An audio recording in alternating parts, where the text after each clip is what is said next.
Learned something new? Hit that like button, share it with others, tap subscribe, and stick around for more.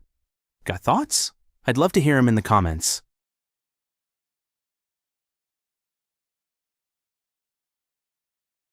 You've been rejected. Maybe it was yesterday. Maybe it's happening right now. That sinking feeling in your stomach, that heat in your face, that voice saying you're not enough. I get it. Here's what nobody tells you about rejection. Scientists discovered your brain literally can't tell the difference between getting rejected and getting physically hurt. That's why we say rejection hurts, because it actually does.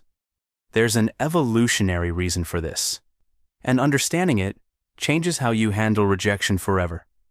But here's the plot twist that flips the entire script. The people who succeed most in life aren't the ones who avoid rejection. They're the ones who collect rejections like trophies. They understand something most people miss. Rejection isn't your enemy. It's your teacher. Let me show you how to flip the script on rejection, starting with a truth that will blow your mind. Chapter 1.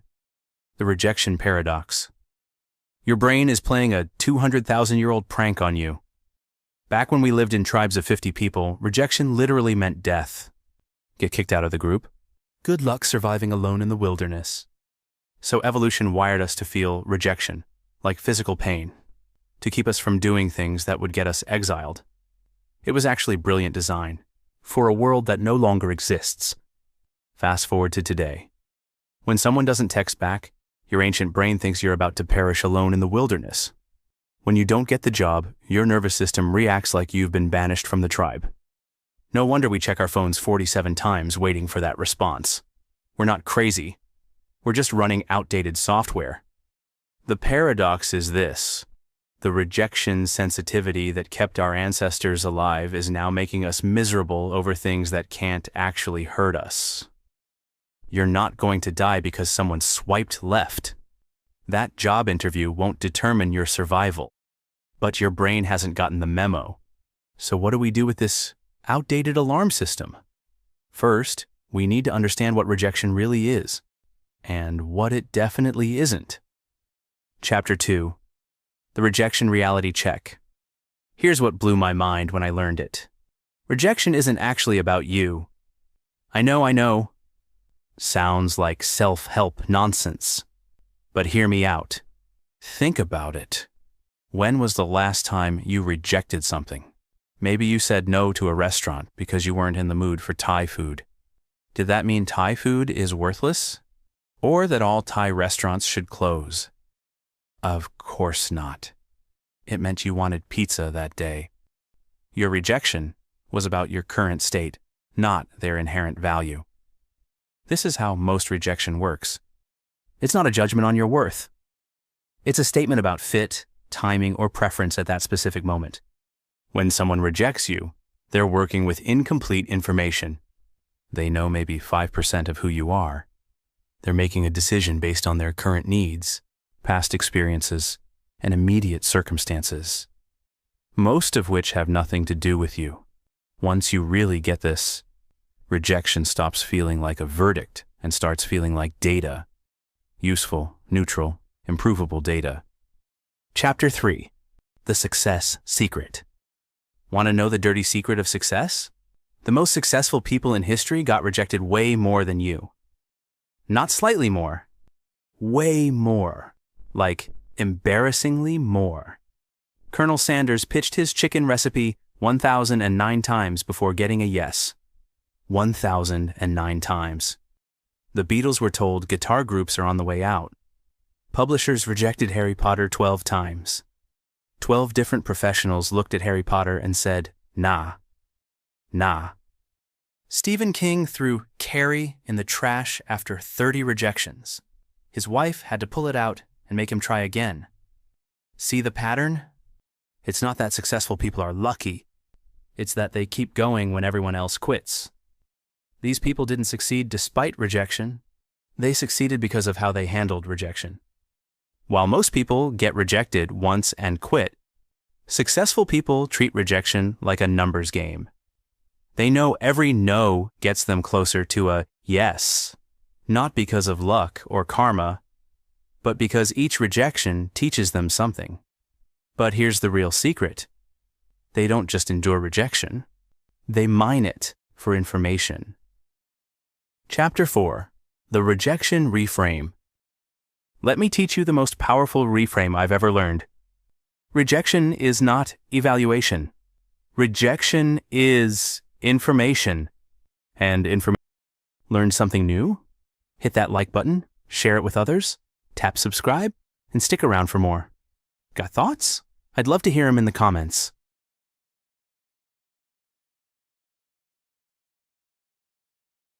Information is power. When you don't get the job, you haven't learned you're unemployable. You've learned what that specific company wanted at that specific time. Maybe they needed someone with more experience, or maybe the CEO's nephew needed a job. When someone doesn't text back, you haven't discovered you're unlovable. You've identified incompatible communication styles, or maybe they're going through something that has nothing to do with you. When your idea gets shot down, it doesn't mean you're not creative. It means that audience wasn't ready for that concept yet. This isn't feel-good fluff. This is strategic thinking, the same thinking that built every successful company and career. Every rejection contains valuable data. What specifically didn't work? Was it timing, presentation, audience mismatch? What can you adjust for next time? Sometimes the data simply says wrong place, wrong time. And that's valuable too, because it saves you from wasting energy on dead ends. Chapter 5. The Ancient Wisdom. 2,000 years ago, the Stoics figured out something we're still struggling with. They had this concept. That changed how I handle rejection forever. And it's stupidly simple. They divided everything into two categories: things you control and things you don't. That's it. 2 buckets for everything in life. You control your effort, preparation, and response. How hard you work, how well you prepare, how you react to outcomes. You don't control their decision, timing, or preferences. What they think when they decide what they want. When you try to control what you can't, like forcing someone to text you back, you create suffering. It's like trying to control the weather by yelling at clouds. But when you focus only on what you control, like becoming the kind of person worth responding to, you create progress. And progress feels better than control anyway. The Stoics took this so seriously. They actually practiced getting rejected. They'd wear ridiculous clothes, make unreasonable requests. Not to be weird, but to prove rejection couldn't break them.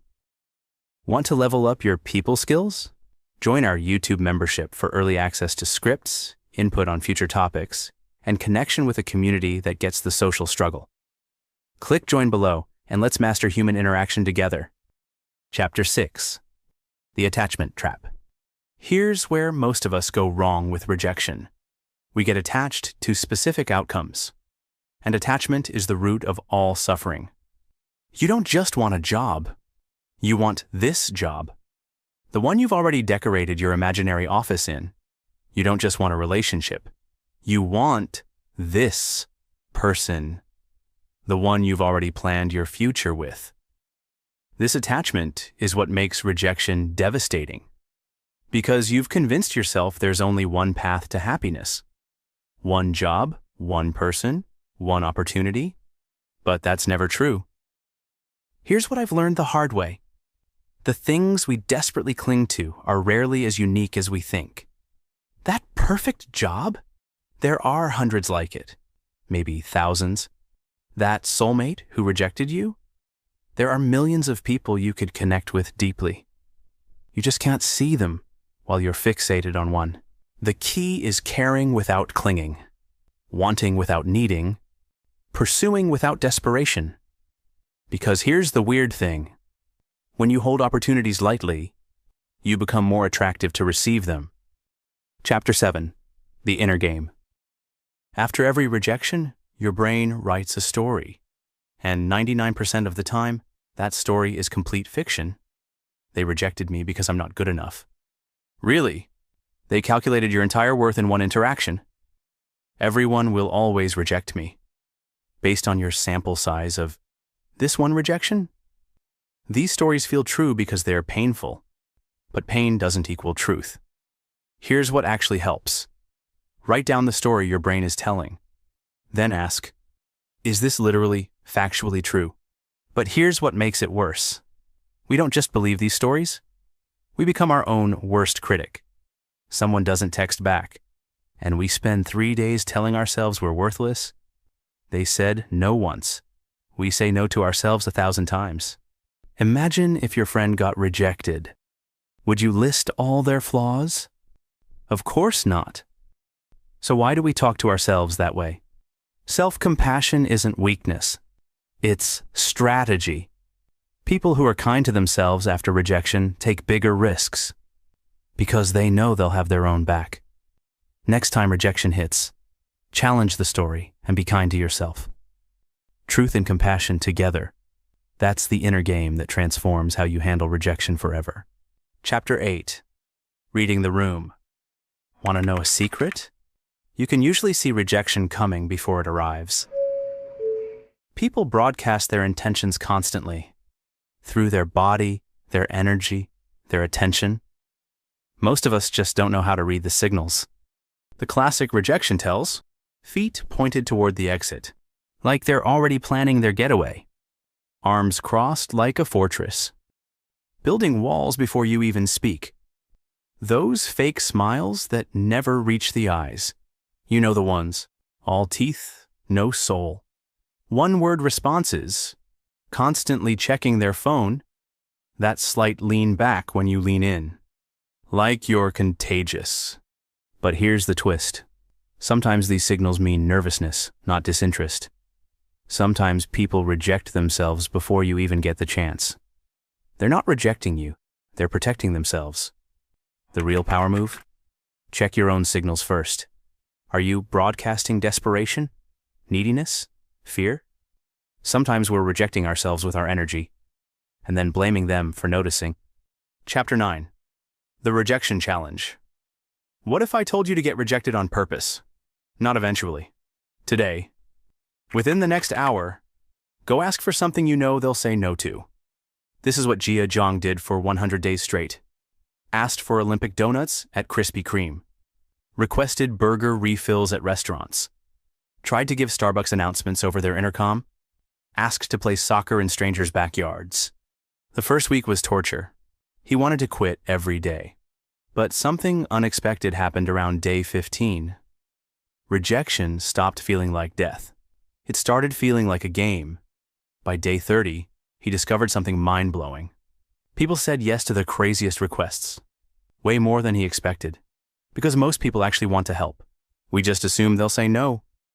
The lesson? We're so afraid of rejection, we reject ourselves first. We don't even give people the chance to say yes. Start small. Ask for a discount at the coffee shop. Request an upgrade you don't expect.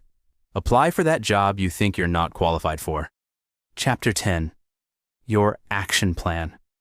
Knowing about rejection and living it are two different things. So here's your game plan. Your Rejection Resilience Training Program. First, start a rejection collection. Not a pity party. A data log. Track what you asked for, what happened, what you learned. Treat it like a scientist studying human behavior. Because that's exactly what you're doing. Second, set rejection goals. I'll collect 10 rejections this month. Make rejection the goal, not the enemy. When rejection becomes the goal, you've already won by trying. Third, find your rejection buddies. People who celebrate your attempts, not just your wins. Share your rejections like war stories. Compare notes, laugh about them, learn together. Fourth, implement the 24-hour rule. When rejection hits, wait a full day before responding. Let the sting fade before you make decisions. Your 3 a.m. reaction is never your best move. Most importantly, remember that every single person you admire has been rejected more than you can imagine. They just didn't let it stop them. And now neither will you. So here's what we've discovered. Rejection feels like death because your ancient brain can't tell the difference. But in today's world, rejection is just information. Valuable, neutral, actionable information. The The most successful people aren't immune to rejection. They're just experienced at processing it. They've trained themselves to see it differently. They've learned to extract data instead of drama, to see no as navigation, not condemnation, to treat rejection as feedback, not failure. You now have everything you need: the understanding, the strategies, the mindset shifts. You're equipped for a different relationship with rejection. All that's left is practice. Start small. Get rejected once this week on purpose. Feel the sting, apply what you've learned, notice you survived. Because life's too short to let fear of rejection keep you from what you want. So go get rejected. Get rejected boldly, learn quickly, and keep moving. Your dreams are waiting on the other side of your fear. Learn something new? Hit that like button, share it with others, tap subscribe, and stick around for more. Got thoughts? I'd love to hear them in the comments.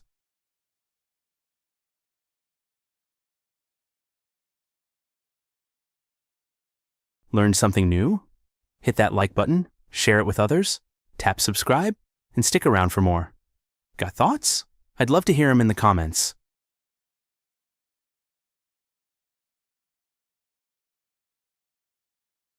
Learn something new?